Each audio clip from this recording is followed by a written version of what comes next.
J'ai envie d'entrer un peu dans le détail sur Esteban Ocon, les gars, parce que j'entends et je lis des trucs de partout, et j'ai envie de réagir. En fait, suite à la course de Monaco, ça l'incrimine sévère, et j'avoue, j'ai un peu de mal à comprendre. Je parle globalement, hein, en dehors de ce qui s'est passé au portier. Je précise. On dit que c'est pas un team player, on le critique beaucoup. Alors je commence par le dire, oui, Esteban a eu des moments où il a eu du mal au sein des équipes. Ça a été le cas chez Force India en 2017 et 2018 avec Pérez, où c'était pas uniquement de sa faute. Je vous rappelle que Pérez est aussi un client dans le délire du racing. Enfin, c'était. En 2017, on avait eu des épisodes au Canada, à Bakou, en Hongrie et à Spa. Je vous rappelle qu'ils avaient eu interdiction de se battre après la Belgique. Course assez dramatique pour eux, faut le dire. Il y avait eu Singapour aussi en 2018 avec cette équipe. Puis les épisodes suivants arrivent avec Alpine.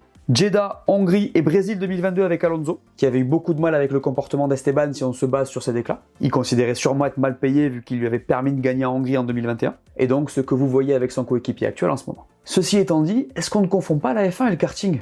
Alors ça c'est autre chose. Est-ce qu'on ne confond pas le fait d'être un team player et tout simplement un racer? Je vous pose la question.